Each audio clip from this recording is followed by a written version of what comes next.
Unit 4 centers around political beliefs and behavior, which really just means how do people act when they're faced with political decision making, and how are those political opinions formed?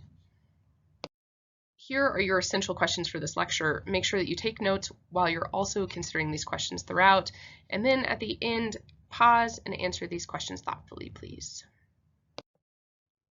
Everyone is politically socialized, whether you want to be or not. If your parents talk politics at the dinner table, then it's really easy to see.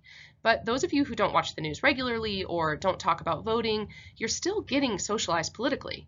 You develop an attitude around politics that either says that you want to engage and you trust the system, or you don't. We call the different factors of socialization agents. Therefore, you get most of your political socialization from your family. There's a 70% chance that you will vote along the same lines as your parents, according to a 2020 Gallup poll. However, you don't just get your political beliefs from family. It comes from your classmates, saying the pledge at school, singing patriotic songs, watching TV, YouTube, and social media. Another agent of socialization is political culture and globalization. Throughout the progressive era, workers rejected social Darwinist ideas and labor exploitation. And during the Vietnam War, young Americans rejected the anti-communism that shaped U.S. foreign policy throughout the Cold War. Trump supporters resent opportunities lost to immigrants, while the liberal Bernie Sanders rallies workers who are victimized by global disparities in wealth. This backlash against globalization is not new, although it has rarely been so influential in American electoral politics. Now, finally, we're socialized by generational effects, or the long-term effects the events of a particular period have on the political preference of those coming of political age at that time. For example, World War II, baby boomers, Vietnam era, etc. In general, the partisan split is most evident between younger and older generations. Take a minute and look at this chart. What does it tell us about politics over time and how we might predict future voting behavior?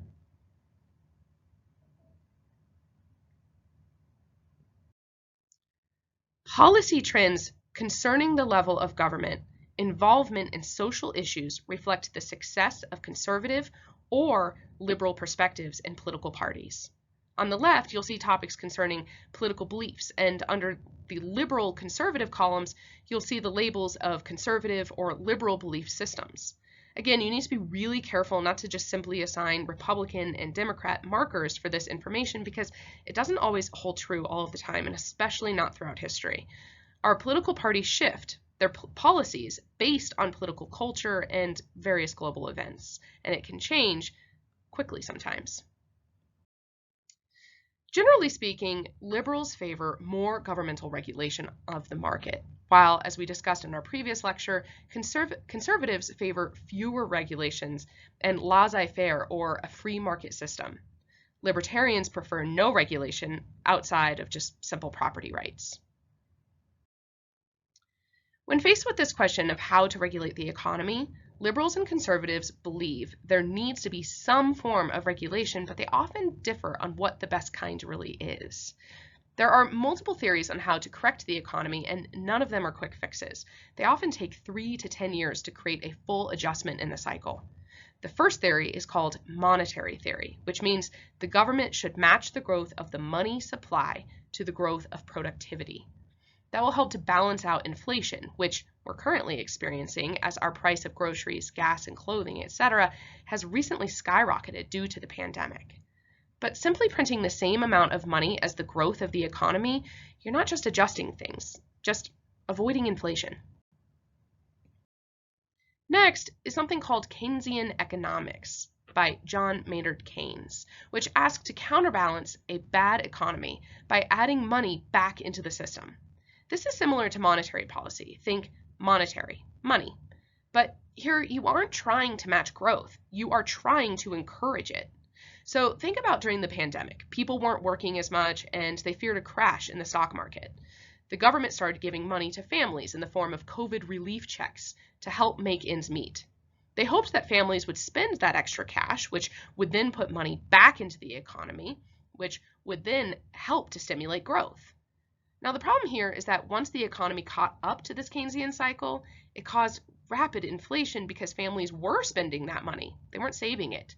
And it overinflated the value of our economy, which made products more expensive. So think about supply and demand. The more Nike shoes on the market, the lower the price. The less shoes available, the more expensive. If people are willing to pay more for a product, then that's called demand, or a high demand for the product. When there's that high demand and high money in the economy, the prices go up quickly. That causes the inflation that we're seeing at the supermarket today. The last model of fixing our economy that we'll discuss just for the purpose of our College Board exam is called supply-side economics. Instead of stimulating growth by putting money out into the market, you can adjust tax rates and interest rates to either grow or shrink the economy. That is what the Federal Reserve is doing right now to try and counteract our rapid inflation rates after COVID.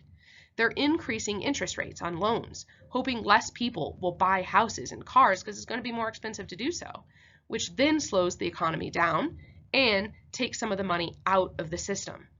Congress can do the opposite by increasing taxes with their revenue bills, using that money for public works programs, giving people jobs and therefore more money, which is what we saw during the Great Depression after it. If Congress lowers taxes, people get to make decisions about their money, but then jobs are not created, and then it starts to slow the rate of growth. We have become more politically polarized over the last few decades, which means our two leading political parties are seeing eye to eye less and less in policymaking decisions.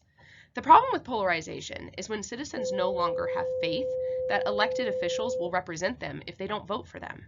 So let's say that you voted Republican and instead a Democrat gets the office. Will that person still represent your needs? We first need to see who actually votes. So let's break each of these down. So age. Who votes? The 2020 election saw another stable increase in these numbers again, but they followed a similar trend. Overall, our retired population outvotes the rest, which is incredible because other populations outweigh the 65+ crowd by number. The younger you are, the less likely you are to feel seen or involved in politics, and the less chance there will be that you'll actually vote. I hope to change that. With that said, we saw an 11-point jump in the 2020 election in ages 19 to 29. Yes! That shows that the younger population, when so inclined, can be extremely influential. The 2020 election brought us one of the highest voter turnouts in all of American history due to the younger generations and people of color filling out their ballots. While the 66.8% of the overall American eligible voter is a total number of ballots received, it is higher than the number in 1992 because of the population increase. So while that percentage looks smaller, the actual number of voters is more because we have a larger pot of voters that are eligible in 2020. We see the same trend for most of the presidential elections, and it holds true for midterm or congressional elections and local elections. The more education means the higher probability you will vote. The same trend holds true for income. The more money you make, the higher chance you'll vote in the next election. Women also vote at higher rates than men at all ages, which began in the 70s after the National Organization of Women, or NOW, spearheaded the new women's rights movement. We can break this down further by race, and as you can see, depending on the presidential nominee, turnouts do change. But white voters vote more often than our voters of color. However, black voters are a close second. Some districts are what we call minority majority, which means people of color outweigh white voters in various regions. Mostly these regions are urban areas. This will become key as we start our campaign unit, as you'll need to target your advertising to specific regions, races, ethnicities, and religions. We can take this data and subdivide it even more and make some predictions about who is voting for which party over time. Again, this is important because campaign managers need to decide where to put their money in advertising. Generation Z is becoming a sizable voting force. What is even crazier to think is that many of you are going to be eligible to vote in the 2024 presidential election. You can register to vote at age 16 when you get your driver's license. That way, you're ready when the time comes. Get it done. Why does population matter? Because as we age, new generations replace each other. The morals, technology, war, and economy that each generation grew up with create a new voter belief system that changes our political parties and therefore our policies over time. As the silent generation of World War II is passing away, the baby boomers are replacing them. But population-wise, it is the millennial generation that has the largest voting population available in America. Now, where do we get all this information? Well, this guy, George Gallup, started polling Americans in 1932 about their political beliefs. To this day, Gallup polls are some of the most trusted polls in American media to be accurate, non-biased, and informational. He wanted to see if he could accurately predict presidential outcomes before the election took place. In order for a poll to be valid, it must be a strong representative sample, meaning it reflects American citizens as a cross-section of our population regarding the question at hand. Therefore, if it is a problem about Black voting behavior, then Black people need to be interviewed. However, if it is about presidential voter outcomes, all races, genders, ages, etc. need to be asked. It needs to be a random sample, which means anyone has an equal shot at being called within their representative sample. A sampling error depends on how many people are polled. The more people polled, the less error will be present, and this is shown in the margin of error. Here's how the margin of error works. There's actual very sophisticated math that you have to do with this. Go ask one of your math teachers how this works, and then come and explain it to me. The larger the sample, the less error. Therefore, you can predict what people who are not polled will say based off of their race, education, income, gender, etc. by 2% or more. Therefore, I'm sorry, all my cat lovers. I like cats, but dogs rule. If a population of over 2,000 people of all different ages and backgrounds were asked if they liked cats, and they found the answer to be 58% of people do not like cats, the margin of error is 2%, meaning the next people they polled have a 56 to 60% chance of saying that cats are gross. I'm not wrong. A true representative sample means that everyone must have an equal chance of being polled. A stratified sample is a specific group for learning about a narrowed opinion. So think about gender, race, etc. The sampling error must be large enough in order to infer real public opinion. The sample size determines how reliable the results are, and generally 1,500 people is an acceptable sample. Which leads to validity. Is the poll question valid or semantically skewed to produce a certain result?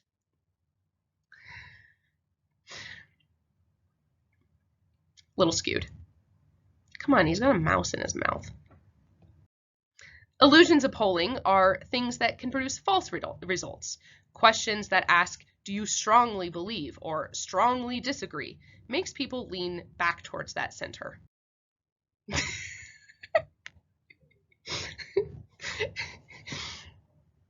I'm sorry, but that's amazing.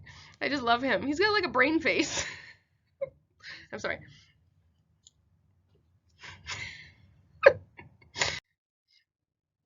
The illusion of saliency is when people will respond as if an issue is important, even if they know nothing about it. Citizens are often ignorant, but they'll never admit it.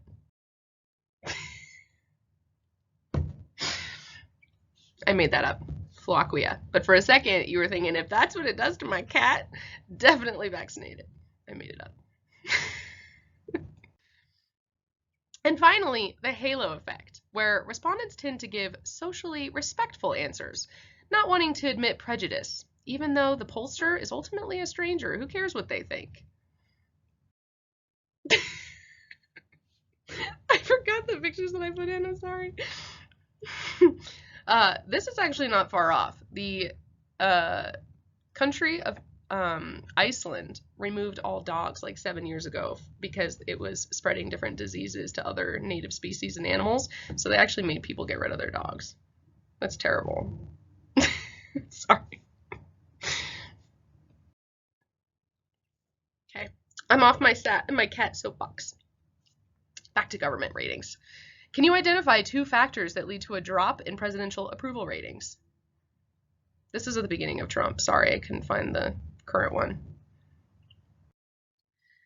And on a new chart, can you identify 2 factors that lead to a drop in presidential approval ratings? Think about global events. When a pollster calls your home, don't hang up right away. You were polled from a representative sample, and they want your opinion. They need your opinion. You have the right to ask questions about the purpose of the poll and who's paying for it, though. Based on these responses, enjoy your conversation. Your opinion matters and will be used to frame policy, which is really cool. Just make sure that their questions are unbiased and fair. First, avoid problematic polls, or what we call pseudo polls, which are not even close to real. I'm sorry, those silly TV shows, not real. Postcards, they send you something in the mail. Magazines, or an open website, those are all silly. Push polls try to get you to say one thing or another. If you get one of those phone calls, hang up the phone. It is not worth your time. It is absolutely fake. So if they start asking you questions about cats, or questions like, do you value safer streets? What are you supposed to say? Some of us like to live on the wild side. I should have done a cat. Sorry. Or, are you opposed to drunk drivers? Nope. I see them as a challenge. Avoid fake polls, but it is important that we contribute and let our opinions be heard over time. So, how do politicians know what we want if we don't tell them? It's part of our linkage institutions. Now that you've seen the whole lecture, you should be able to answer what frames our political opinions or socialization over time, how do we measure public opinion, and how do we know when that measurement is accurate? Take a few minutes, respond to these, make sure that you can answer those on the fly, and I'll see you next class.